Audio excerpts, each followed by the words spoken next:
Hello and welcome to Property Question Time. I'm Stephen Galpin and this is the show where you can put to task our property experts with your property related questions. Joining me today is Anthony Kyriacou, who is founder of Kripsyhouse.com property rental portal. Welcome to you. Thanks for having me. And Charlie Syson, founder of Teddy Property, bespoke estate agents. Welcome to you, Charlie. Thank you for having me. Good. Okay, well, we'll get straight on with the questioning. And Anthony, with the new legislation affecting leases, both in terms of duration and possession, do the experts think that this will reduce effective yields, particularly in London? And if so, from what percent to what percent? Yeah, I think it's very difficult to analyse it in terms of providing a specific figure. No, you're the expert. I think it's also quite complicated because I don't think anybody really know how this is going to manifest. If we discuss yields, it could be a scenario where landlords are quite apprehensive to what they're going to enter into in terms of these new tenancies, if we can call them that. I think one of the key aspects of the legislation is non-fixed term tenancies where tenants can move in and then after a month just give notice and vacate. So there may be landlords who will only be willing to entertain scenarios like that at a high level of rent, which of course the market is trying to push down. How do you know what your tenant's going to do? You don't, do you? Crystal ball. Crystal ball? Well, I've got one in the office. Yeah, you can't do. Is that a sort of standard issue? Yeah, well, only I've got it, so yeah. Well, I think, will it affect the yields? Probably not too much. I think, again, London especially is a solid market, but it may spook, and I think it will definitely spook the market. Again, yields depend on multiple factors. But if you are having a tenant in occupation that can be there for 1-2 months, I think that ultimately will do, because it may take landlords down a route where they're going through litigation for repair issues that may arise from short term. Yeah, but look, as we've said before and discussed before, both in programme and off camera, if a landlord provides a substandard property, it doesn't look good, doesn't work properly, doesn't do the job it should do, then he's not going to let it. You know, correct. Someone's going to say, no thanks, I'm not living here, I can't live here, it doesn't work. I wonder whether the same would attach to what I would call a substandard lease. So if I didn't know I'd got a security for at least a certain amount of time and felt fairly sure that that property was going to be available to me and I wasn't going to get kicked out for the landlord wanting to reclaim it for his own family use or whatever else. I wonder whether at the moment, especially with the shortage as it is, whether desperate renters would actually look at those leases very carefully, because it's very rare, isn't it, for a renter to have legal advice on a lease. You know, they're just giving it by the estate agent, and they just think the estate agents, as I'm sure they Trust are. them. Trust me, I'm an estate agent. Trust me, I'm an estate agent. Yes, and I think that's partially the difficulty, as you've mentioned before, Charlie. If you're a good landlord, chances are you've got the best chance of getting a good tenant. Yeah. You know, if your property's good, your tenant's good. But I just don't know how all this new legislation is going to work. And I mean, you said your words were, I don't know how it's going to manifest itself. I'm not even sure it will manifest itself. Yeah, I think the general hope, I think, overall is that either the legislation has changed very quickly, or the 11th hour. The alternative. Or a more feasible alternative, because I feel the general view is that it's going to spook the market, and the tendency when a market is spooked is that yields will go down, but no one's too sure which direction it's going to go. But if it spooks the market, I'm not worried about that. My question is, what does it do? What does it do? As far as I can see, the only thing, it's going to put sort of rather onerous obligations on landlords to perhaps accept pets in a building they don't want pets in, or might even be in contravention of the head lease, and probably will be. Or alternatively, allow the tenant to stay infinitum, really, unless there are under the 2 or 3 specified reasons to get that tenant to move, which is, I think one is wanting the property for your own family, is it not? Or selling. Selling, Is redevelopment still in there? I'm not sure. I don't know. I don't know. Come on, you're the expert. I know, I should know. Yeah. But I mean, it's... But there are just many pages to the bill, so you can forgive Charlie. Well, there are many pages, but there are only 3 or 4 reasons you can get your property back. And that's when we had all the trouble in the late 80s of landlords not being able to get tenants out. But then landlords, I mean, one really grey area is if you really wanted your property back, you'd say you're selling it. Yeah. And then I'm sure you stick it on the market and then your tenant leaves. And then do you actually have to sell it? I mean, it's kind of like just a waste of everyone's time. If you really wanted it back, you'd pretend to sell it, wouldn't you? Yes. I mean, you shouldn't say that, but that's what I would do. I'd pretend to sell it and then get the tenant out and then... I don't think you'd have to be working for a firm of solicitors. And where do you go with that? Do you need a task force to police that? Because it could be... Well, that's what it doesn't say. It just says you need to be selling it. There could be a scenario where... because not all sales go through, and a landlord who may convert into being a vendor may choose to sell, but he may not sell and make it tired of the process and put it back on. It's a little bit like some of the obligations a landlord has to give access to a particular tenant, perhaps of a type or ethnic background or whatever else. That's quite well regulated and documented. But who polices it? So if you go to an agent and you don't get the property, how do you start the argument and where do you go with it? Yeah, I mean, you can't really. I mean, it's just a never-ending or never beginning. Just it is what it is. But I mean, there's no wonder the courts are all plugged up. Yeah. I think the kind of question not should be, but it's kind of, is it making it attractive? And I think the new legislation for a lot of private landlords with small to kind of medium-sized portfolios, I think that the new legislation definitely isn't making it an attractive position to be in. For large institutional landlords, I think they can weather a lot of the scenarios. But for the private landlords, the smaller ones, I should say, it definitely does increase its vulnerability, and I think that can translate into yields decreasing. Nobody wants to have an asset where they can't capitalise on or at a level. Or would that they push want. Yields up if all those landlords left the market? Suddenly there's the lack of stock because accidental landlords no longer want to play the game. Exactly. Yeah, it could do that. Lack of supply. I think we're in uncharted waters. Nobody knows the direction. You may have people fighting over properties and rents may increase again because of lack of stock. And from a landlord's position, if you're going to enter into a new tenancy that could only be for a short term, you may at the very beginning say, okay, this is the level, it's above market rent, but this is what I want to achieve if I'm going to enter into a tenancy which puts me at risk, so to speak. Okay, Charlie, we've touched on this subject before, but perhaps you could be quite specific about it in what you're finding. With the rise of short-term rental platforms like Airbnb, has this now impacted the traditional long-term rental market in London, and if so, to what degree? That's a very good question. I would say there's a bigger shift into short lets now. I think the flexibility, the convenience is quite popular, and I think a lot of agents are now entering into the short let market. They're all opening up short let divisions.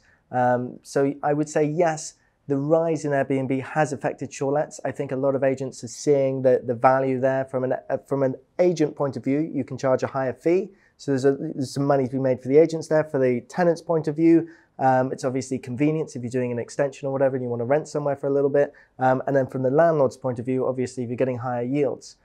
So I think it's going to snowball, and I think it's going to increase, and I think a lot more people will jump into the short let Airbnb side of the market. I think it's increasing. Sorry if I interrupt. Both from a landlord's perspective, because they feel as they've got more security over their assets, and you will probably also see lots of businesses diversifying to the new model, because as a letting agent, I think where do they stand in the position here that if the legislation comes into play, you may secure a tenant for a landlord and they may leave in several months' time. Whose responsibility is it to provide a pro rata refund or securing a new tenant, the cost of that? So some agencies may move into providing some kind of Airbnb style model to their landlord. So I think the current legislation is spooking the market, and I think there is a slow shift into that at present. And if we see legislation come into force, I think it will definitely, from my view, increase. I just don't see where it sits in the new legislation. I don't see any reference to it really. Well, I don't think it really. So what happens if you get? I mean, under the proposed legislation, if you've got an overnight tenant move in. Can't they then claim to be a periodic tenancy or whatever? Well, I mean, it's not on a. I think the tenants aren't ever on AST. So if you do Airbnb, they're not tenants. They're not legally tenants. No, but if they change their mind in a couple of days, so I liked it. I'm staying. Yeah, it's the legality of it. I mean, because short-term tenants would be under a license agreement, which you don't have protection of statute on that one. So you can remove them from the property. It's not seen as unlawful eviction because they're not granted the powers under license to occupy in common with the landlord. Correctly. So they actually have no rights or anything. Yeah, that's they'd it. have no bills at the house, so it's harder to claim. I mean, anything, you can always have dodgy tenants that could do anything, but really, in a way, you're more protected as a landlord by putting people on license to occupies or Airbnbs. Because they're not tenants. I think we need to have an election pretty soon and get all this clarified, don't you? No, I think in an ideal world is that we allow the market to function on its own to a certain degree, but also have checks and balances to make sure it's operating correctly. Okay, well there we are, gents.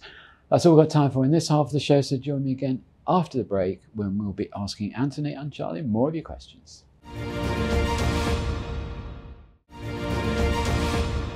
Hello and welcome back to Property Question Time, Part 2. So, joining me is Anthony Kyriacou and Charlie Syson. Welcome back, gentlemen. Thank you. Anthony, could the experts give their view of the rental market for the next 12 months and whether they feel rental rates will just continue to rise? I think it's going to be a solid next 12 months in terms of activity in the market, which is always a positive thing.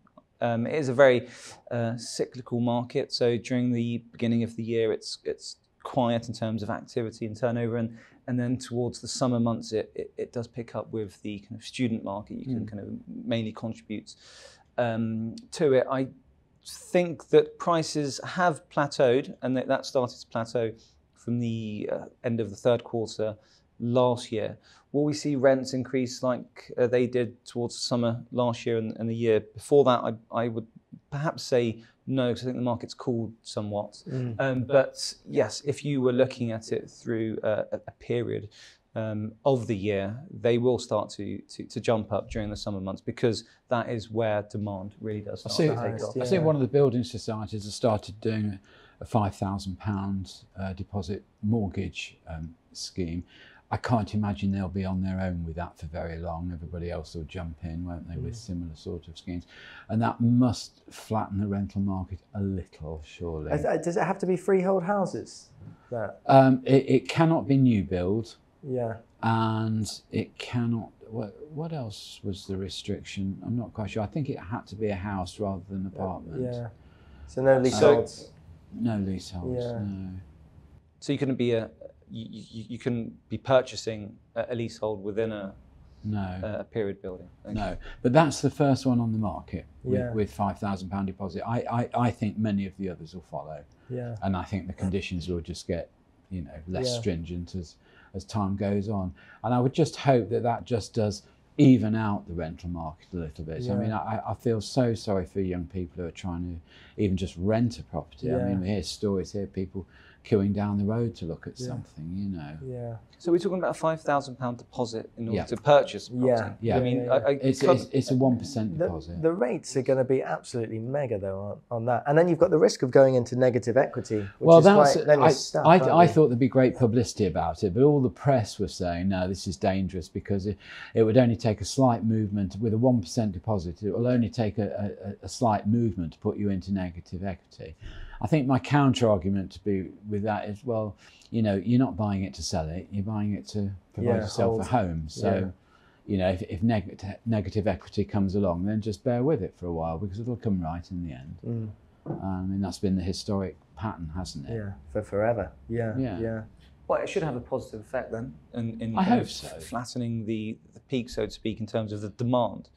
Because if you're increasing purchasing power, then that kind of provides less strain to the rental market. Yeah, I would say so. It's going to struggle in London, though, isn't it? Well, it is, but Charlie, we alluded to this in a different programme. I just think instead of the government interfering with, leases and conditions for rental and time for leases, I wish they'd focus on the real issues. High service charges. Put a cap on service charges, not on rent. Stop. There's one landlord here who I can tell you has, even to the public, has protested, never takes a commission on property insurances, for instance. Wrong.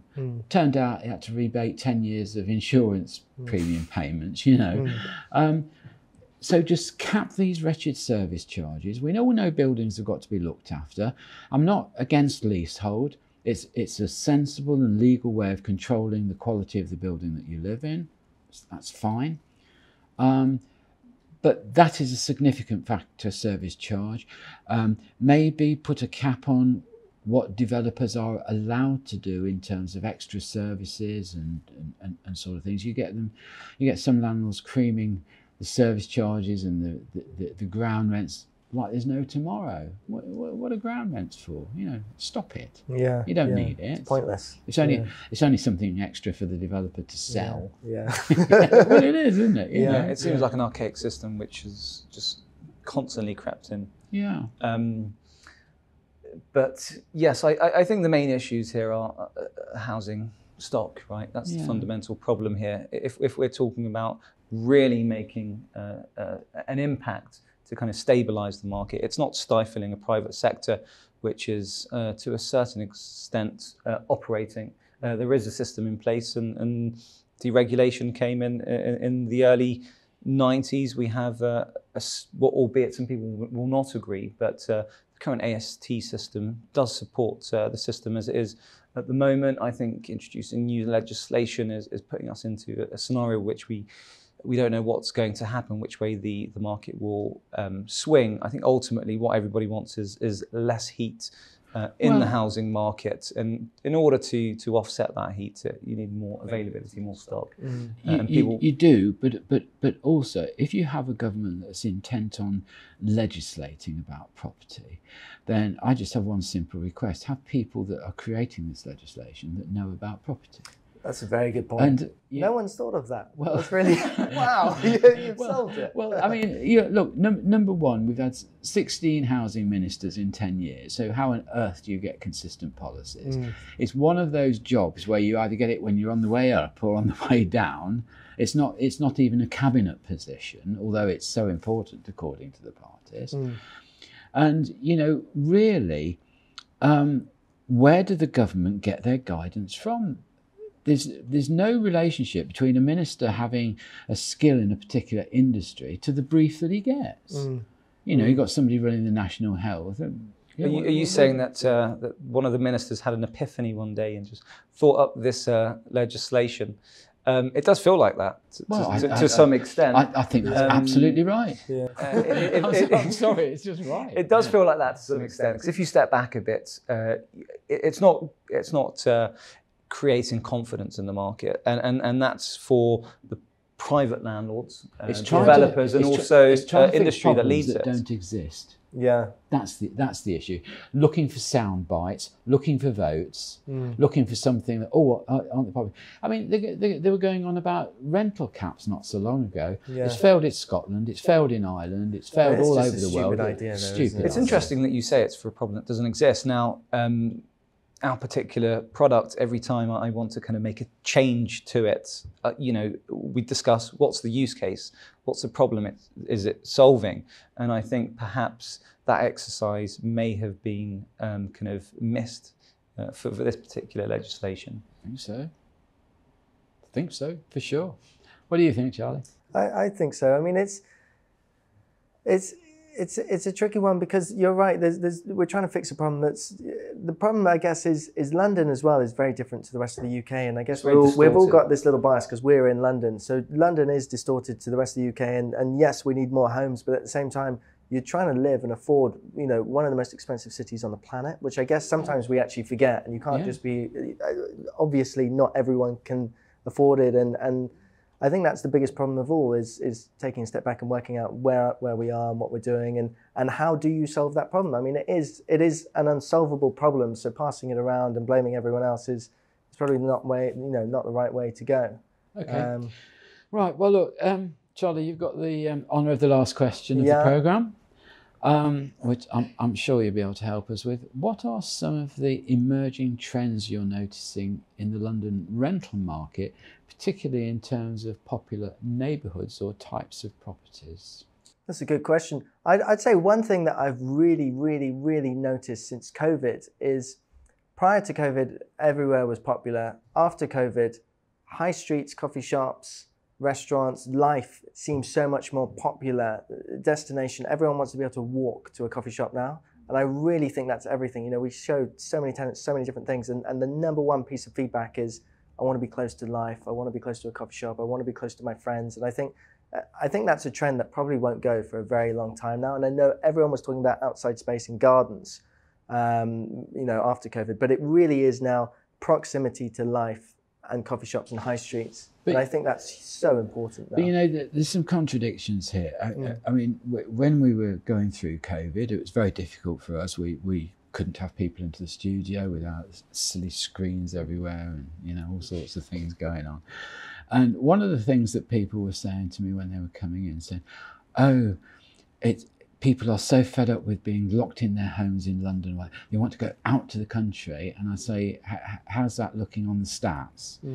And they say, oh, well, we spoke to a country agent and his business is up 100%. I think, oh, wow.